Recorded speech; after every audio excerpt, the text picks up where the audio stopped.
আজকেও আমি চলে এসেছি দেখুন শেফালি দি রান্নাঘরে।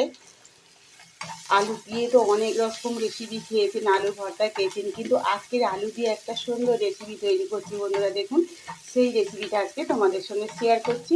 এখানে আমি একটা কড়া বসিয়ে দিয়েছি, আর কড়াতে এখানে 4খানা পেঁয়াজ আর 4খানা কাঁচা লঙ্কাকে এই যে কুচিয়ে আমি ভাজতে দিয়েছি, এই যে ভেজে নিচ্ছি। আর এখানে দেখতে পাচ্ছ বন্ধুরা, এখানে 500 গ্রাম আলুটাকে আমি সেদ্ধ করে নিয়েছি এই যে।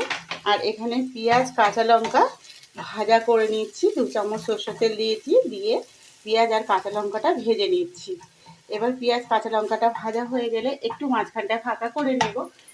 এখানে একটু দিয়ে দেবো কালো জিরে, অল্প করে দিয়ে দিয়েছি একটু কালো জিরে। কালো জিরেটাকে কিন্তু এর সঙ্গে একটু ভালো করে ভেজে নেব। তো পেঁয়াজ কাঁচা লঙ্কা আর কালো জিরেটাকে কিন্তু আমি একটু লাল লাল করে ভেজে নিয়েছি বন্ধুরা, দেখতে পাচ্ছ।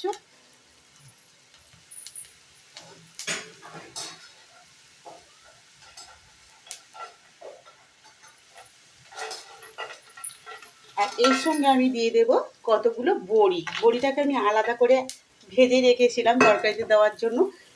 হাফটা বড়ি আমি তরকারিতে দিয়েছি, হাফ বড়ি আমি এখানে এই আলুর সঙ্গে আজকে মাখাটা করব, তার জন্য বড়িটাকে ভেজে নিচ্ছি। ভাজা ছিল তবু আমি একটু এই পেঁয়াজ কালো জিরে কাঁচা লঙ্কা একসঙ্গে ভেজে নিচ্ছি। তো বন্ধুরা দেখুন আলুটাকে এবার আমি এই যে আলুটাকে সেদ্ধ করে নিয়েছি, আলুটাকে এরকম করে সব আলুগুলোকে মাখিয়ে নেব। কড়াতে করে ভেজে নিয়েছি দেখুন, বড়ি পেঁয়াজ কাঁচা লঙ্কা কালো জিরে দিয়ে ভেজে নিয়ে এসেছি। এটা এর মধ্যে দিয়ে দেব ধনেপাতা ও পরিমাণ মতো লবণ দিয়ে দেবো, 1 চামচের মতো চাট মশলা অল্প করে দিয়েছি। চাট মশলাটা দিলে কিন্তু একটু চটপটে খেতে ভালো লাগে। আর এর সঙ্গে দিয়ে দেবো সরষের তেল, 2 চামচের মতন সরষের তেল দিয়ে দিলাম।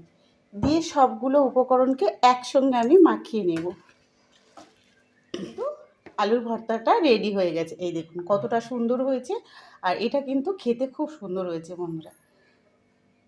গরম ভাত দিয়ে কিন্তু এরকম আলু ভাতে আর দুপুরে যদি পাতলা ধনেপাতা দিয়ে ডাল হয় আর কিছুই কিন্তু প্রয়োজন হবে না বন্ধুরা।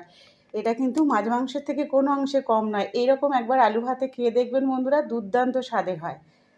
তো রেসিপিটা কেমন লাগলো অবশ্যই কমেন্টে জানাবেন বন্ধুরা। আর রেসিপিটা ভালো লাগলে আমার চ্যানেলটিকে সাবস্ক্রাইব করে পাশে থাকবেন। ফেসবুক থেকে দেখলে একটা ফলো করে দেবেন। আবার কাল দেখা হচ্ছে নতুন এক রেসিপি নিয়ে। সবাই ভালো থাকবেন।